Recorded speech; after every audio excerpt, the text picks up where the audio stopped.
So before we get underway with the speakers, I am going to welcome up Shelley Saje Ricci, or better known as Shelley Bear, and she will be doing the land acknowledgement and blessing for the journey we're about to follow through today.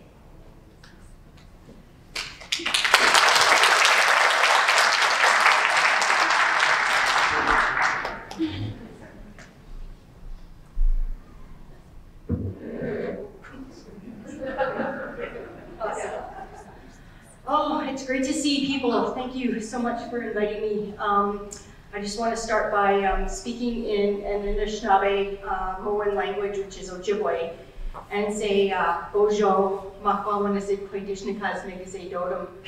And that means greetings. My spirit name is Bear Paw Woman. My clan is Eagle, and I've carried that name since I was 30 years old, so for a while. And it's really great to be here on this territory that we're on. So I've prepared a lot of learning, because when I get the chance to teach and facilitate, then I want to teach you what I know about Indigenous people and Indigenous culture. So I'm with Surrey Schools, QP 728, and I'm the Diversity Vice President for the province for Indigenous workers, and before that I was also representing Indigenous workers for the BC Federation of Labour. So I've been doing this work for about 6 or 7 years now, and kind of specializing in this area, which is my passion.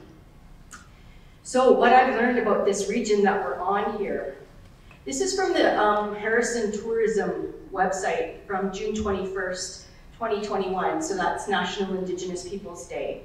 And this is what they said. Also, I'm not going to be able to pronounce the names as properly as the language speakers from this region, but I'm going to do my best because I have been practicing a little bit. So they say, the Tourism Harrison, say we would like to acknowledge the ancestral and traditional territories of the Sta'elis, the Seabird Island, the Skawaluk, Chiam, Douglas, which is called Hakma. They do a lot of throat. The Lethamel and Sequam and Sequelits and Skatin First Nations on which they operate. So there's 9 First Nations that share this territory. And from what I've understood, it seems like Sta'elis, or you see the words on the streets called Chehalis, right, in English, is kind of the main core area of where we are right now. So this is what else they say. They say, we state that we stand in solidarity and in support of all Indigenous communities. And as such, we have taken some time and paused our social media activity and lowered our visitor flag in respect to honor the 215 Indigenous children whose remains were found at the former residential school site in Kamloops. And we feel a profound sorrow for the children and families impacted by this grievous revelation. And out of respect, we have taken some time to reduce our voices so that more important conversations and voices can be heard. We strongly believe that every child matters. And in recent news reports, this week actually, another 169 more beings have been located in the grounds of the Brouard Residential School, also known as St. Bernard's, and was operated by the Catholic Church from 1894 to 1961 around Lesser Slave Lake in northern Alberta, and that was news released this week. So Canada's had 139 residential schools, and only 17 have been searched so far. So that's 122 that are still left to be searched. The United States has 367 residential schools and only 14 searched. So that's another 353 still left to be searched. So on Turtle Island, that's right now they're saying it's over 7,728 current beings that were found, because some are not children, some are people in the graveyards that were buried there, people that worked at those schools as well.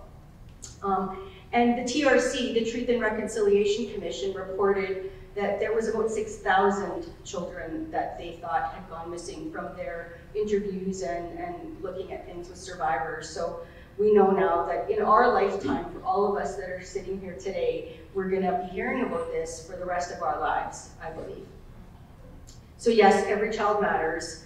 And one teaching I have for you about that is when you hear this news, to take a piece of candy or gum and eat something sweet, and remember the sweetness of those children, and remember that they were never allowed candy or that kind of sweet food. They weren't treated that way as children should be. So if we do that, we're honoring their spirits in that next world. And I got that teaching by calling the residential school survivors line, because I work in schools. And I go and I work, and my caseload is about 55, another 20, so yeah, 75 students in 2 different schools. So it's really hard for me to have to get up and go to work when I hear that news in the morning or the day before.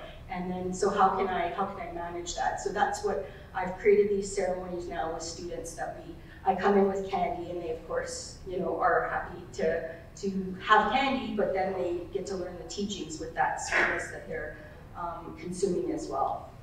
The other thing is we create a spirit plate. So we take some of that candy and we put it on a spirit plate, we unwrap it, and then we put it into the forest and somewhere on natural ground. And the spirit children can take what they like, and animals will take whatever they need or want. So that's kind of a way of honoring the children. So if you have children in your life, I would like to suggest, because they're going to be hearing this for the rest of, until all these schools are searched, that's a way to kind of commemorate what's happened here in Untitled Island. So we also do the same with these spirit plates for the missing and murdered Indigenous women and girls and two-spirited and non-binary people. We hold ceremony where we acknowledge their existence in the world, in the realm of the living, and we acknowledge the spirits in the spirit world, including the ancestors of this land that we are about to occupy for the next few days. We invite these spirits of these ancestors into our learning and promise to treat the land and the air and the water with respect, kindness, and love. So let's explore the history of this shared land that we're going to be on for the next 3.5 days, where we will be learning, relaxing, healing, and connecting with one another on this beautiful, sacred, amazing shared territory. We acknowledge the land and the people who have stewarded this air, water, and earth, and all the creatures that exist on it. And we exist in these three realms, the earth, the sky, and water. So we acknowledge the air, so those things that fly and have wings. I always think of the beautiful eagle, because that's my clan. And can you think of a creature who flies but doesn't have feathers? So all of the insects, right? All of the insects. And even if you think about a dragonfly, that's kind of how they fashioned helicopters, and eagles like mechanical birds like airplanes. So we honor these feathered and winged ones. And then we think about the water, so those that swim with fins, gills, claws, tentacles, shells. And then we have those that exist on the earth with the four-leggeds, like my pagoda and Christy's Neil, and all those that exist on the land around us, the rabbits, the mice, which are the most preyed upon creatures, and who intimately understand fear. And then the bigger four-leggeds, like the coyotes, wolves, and bears. And those that exist on the earth, those that crawl, slither, and those with many legs, and those with 2 legs, such as human beings, and those creatures that cross over realms and our ways of knowing. So this is where I want to tell you about the Sasquatch, because we are on the territory of the Sasquatch.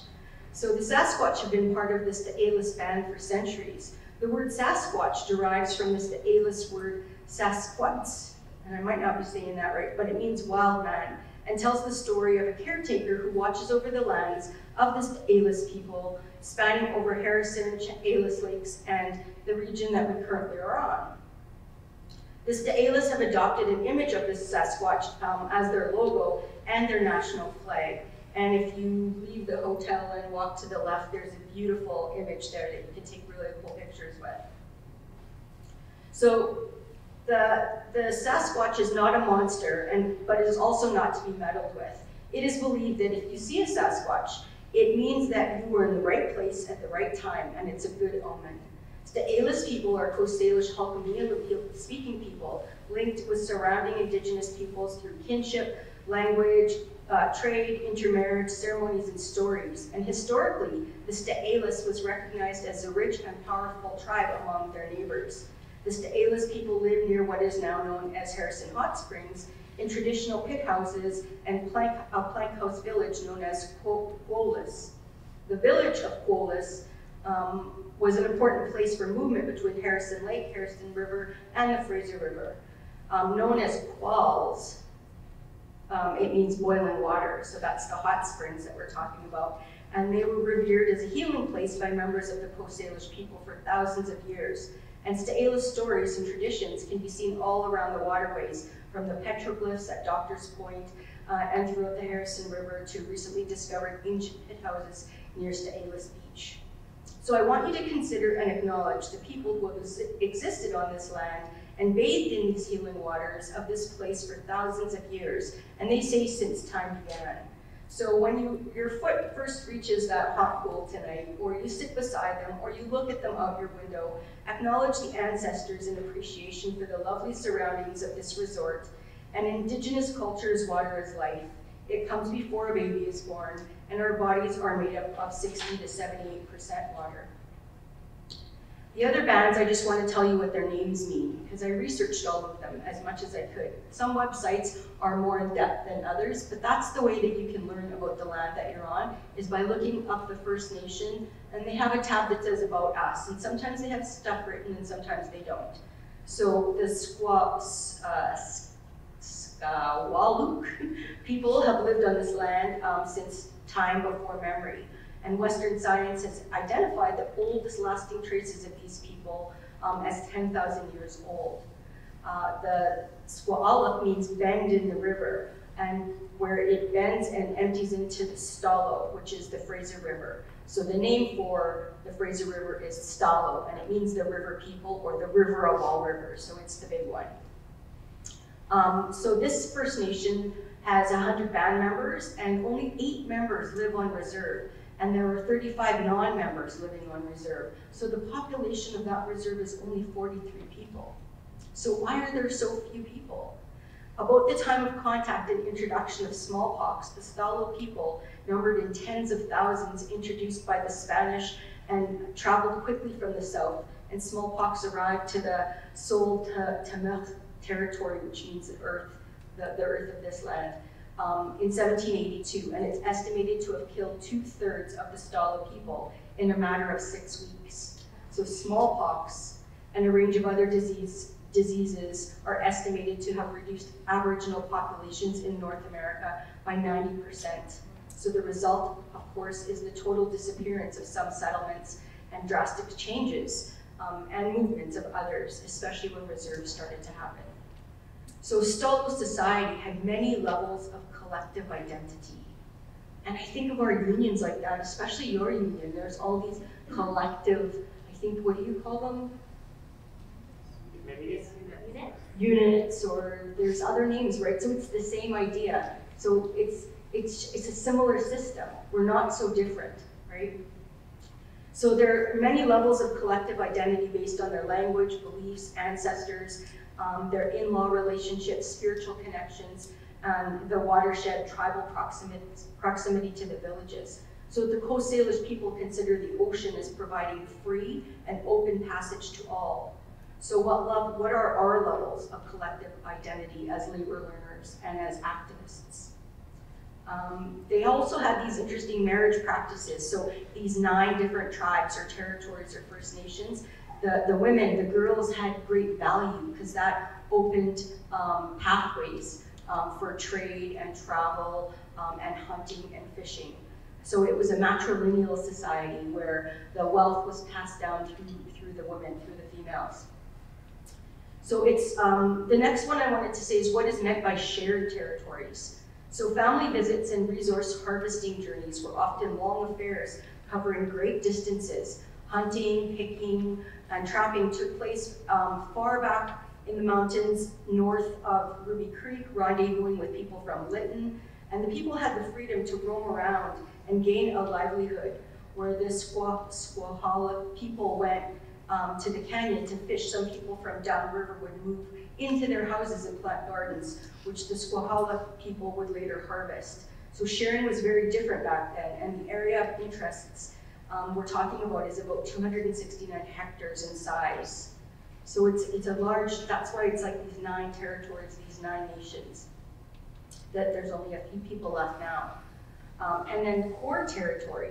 So belonging to the Stalo, or the people of the river, the Squala people, First Nation, have long established ties and to their tribal lands in and around these local watersheds. They're really long words that I can't say.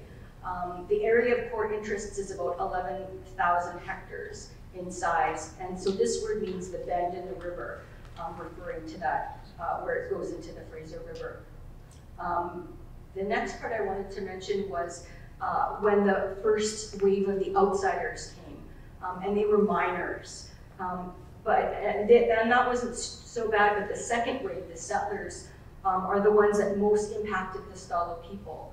Governor James Douglas established reserves that were considered large enough to support European agriculture, and Joseph Trutch, who in 1864 assumed responsibility for the Indians, unilaterally reduced the reserves by 95% and made it illegal for Stalo people to own land.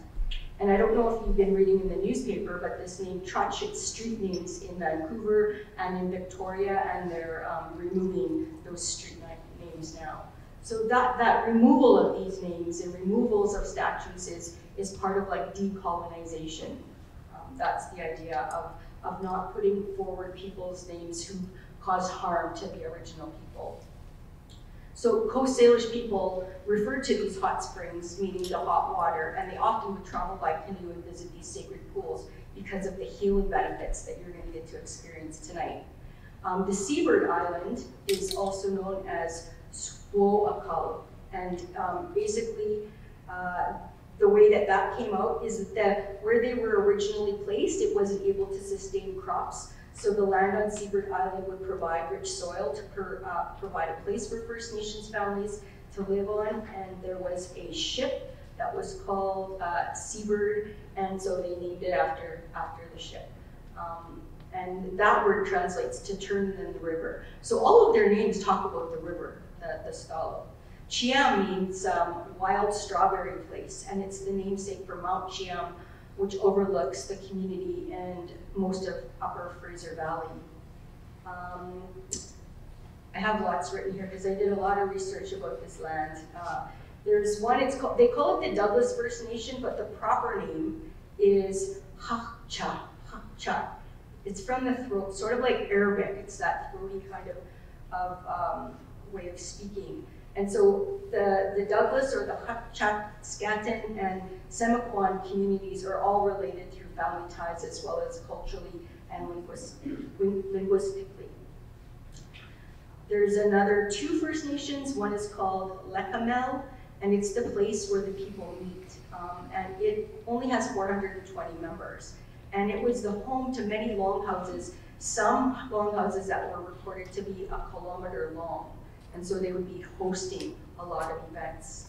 And the Semiquan people and Skatin people, their traditional territory is located in the middle point of Harrison Lake, northward towards Lillooet, and they have about 400 members. And the Skatin people, on their website, they had this massive, really old, beautiful looking church with all of these sort of steeples. And so that made me wonder, you know, how continued colonization is still ingrained in Indigenous people's lives. And a lot of Indigenous people, especially elders, are still very religious. And that's my grandmother was like that as well. So the community of Skatin, or Skookumchuck, is located east of the Lillooet River. And that one, they called it Skookumchuck because there was this language called the Chinook jargon, which they used this language so that they could all trade together, because there's upriver dialects and downriver dialects, and as soon as they spoke, you would know where they were from. Same with if they were wearing regalia and their button blankets, the way that the art looked on their blankets or their robes showed where they were from, so you could just look at people and hear their accents and you would know if they were upriver and downriver. So I just wanted to finish by acknowledging the ancestors and invite them into our classes and into our experience here on the land. And Hope you enjoy the qualls or the boiling water. And to me, this is a healing place. When you think of how we're situated, it's kind of like a circle. So we have the water and the mountains protecting us, and then behind us we have the trees. And then we're going to be sitting here in this really great, secure, amazing, safe place. So I wish you all an amazing couple of days, and hope that your hearts and minds are open to learning lots. There's a word, if you could say it, it's called namwayat. Namwayat, and it means one heart, one mind together. So, thank you.